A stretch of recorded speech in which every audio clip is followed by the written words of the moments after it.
नमस्कार माझ्या मित्रमैत्रिणींनो, प्रीती अकॅडमीमध्ये तुमच्या सगळ्यांचं सहर्ष स्वागत आहे।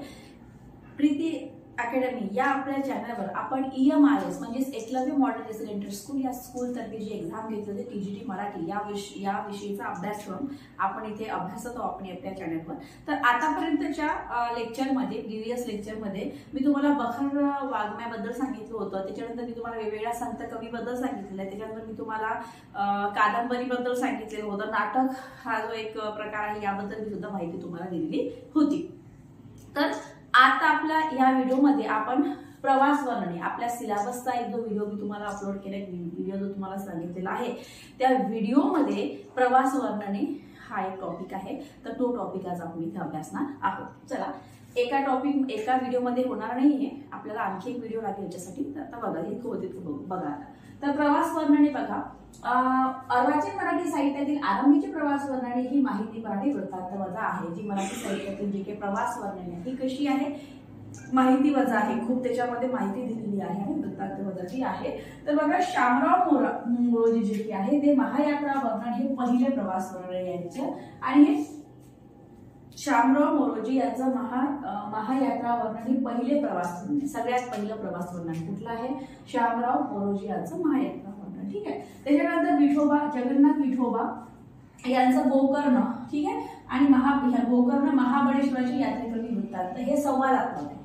या प्रक्रियेमध्ये आपण जाऊ शकतो की संवादात्मक प्रवास वर्णन कुणाचं आहे, मग ते जगन्नाथ विठोबा क्षेत्री यांचं आहे। गोकर्ण महाबळेश्वराची यात्रेकरणी वृत्तांत हे संवादात्मक आहे। तर हरिगणेश पटवर्धन यांचं काशी यात्रा हे पत्ररूप प्रवास वर्णन आहे। आता बघा, विष्णुगण गोडसे यांचं सुद्धा प्रवास वर्णन आहे, माझा प्रवास म्हणून, ते पण अतिशय उत्तम प्रवास वर्णन आहे। ते पुस्तक आहे, ते MA मराठीला आहे, ते मला वाटते फर्स्ट इयर की सेकंड इयर मध्ये ते आहे ते पुस्तक। आता बघा, प्रवास वर्णनांची विशेषता काय आहे, म्हणजे कशा प्रकारचं लेखन तिथे केलं जाते, त्या लेखकाचं काय त्याच्यामध्ये हे जातं कसं आहे बघा, आत्मकथाय, प्रांजळ, त्याच्यानंतर प्रत्येकाने निवेदन, अर्थवाही बोलीभाषेचा जिवंतपणा, हे सगळं त्याच्यामध्ये वापरलं जात होतं। आणि त्याच्यामुळे आजही ते प्रवास वर्णन जे काही महत्व आहे, त्याचे जे काही इम्पॉर्टन्स आहे ते आजही कमी झालेलं नाहीये, कारण की हे तेवढं होतं त्याच्यामध्ये एवढं त्यांचं आत्मकथा होती, त्याचं प्रांजळ, त्याचं प्रत्येकाने निवेदन होतं, त्याच्यानंतर अर्थवाही बोलभाषेचा त्याचा वापर केला जात होता। त्याच्यामुळे आजही त्या प्रवास वर्णनाचे महत्व कमी झालेलं नाही आहे। आता बघा, पंडिता रमाबाई ह्या मराठीतील प्रवास वर्णन लेखिका आहे पहिल्या।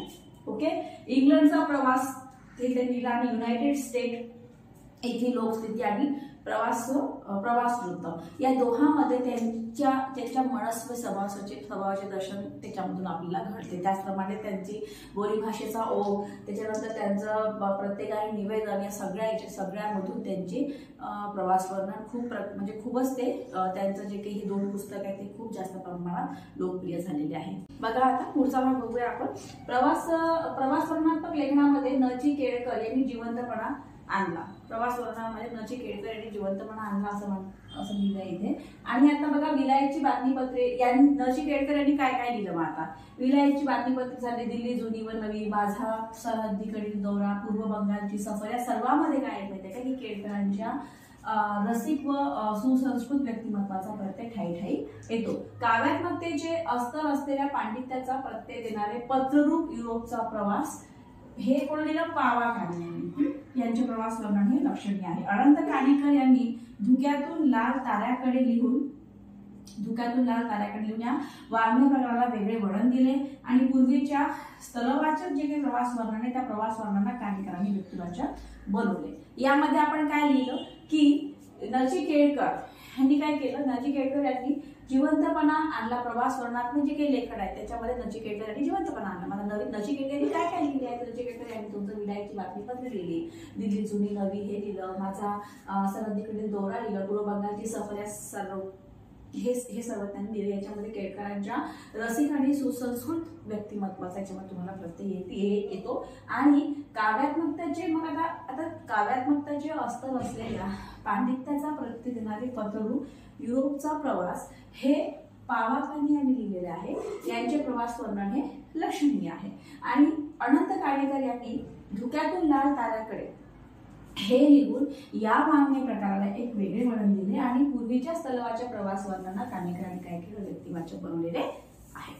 हा बघा आता गंगाधर गाडगीळ यांच्या गोकुळांच्या प्रदेशात मध्ये दक्षिण भारताचे दर्शन त्यांनी घडवले आणि गाडगीळ यांना काय नाविन्याची होस असून त्यांची जी वृत्ती होती ती कशी होती, ती प्रयोगशील होती त्यांची वृत्ती आणि याचा प्रत्यय आपल्याला साता समुद्रापलीकडे हे जे त्यांचा प्रवास वर्णन आहे यामध्ये येतो आणि पु ल देशपांडे यांनी आपल्या अभिजात लेखन पद्धतीने प्रवास वर्णनामध्ये वेगळेपणा आणला. ठीक आहे, आता या व्हिडिओमध्ये आपण इतकाच भाग बघूया प्रवास वर्णनाचा. याच्या पुढील व्हिडिओमध्ये मी तुम्हाला प्रवास वर्णनाचा सेकंड पार्ट सांगते, त्याच्यामध्ये आणखीन भरपूर माहिती आहे प्रवास वर्णनामध्ये, तर ते सांगते आणि आणखी या पेपरमध्ये प्रवास वर्णनाचा कुठला प्रश्न उतरला आहे का याचं सुद्धा आपण डिस्कशन त्यामध्ये पुढील व्हिडिओमध्ये आपण करूया.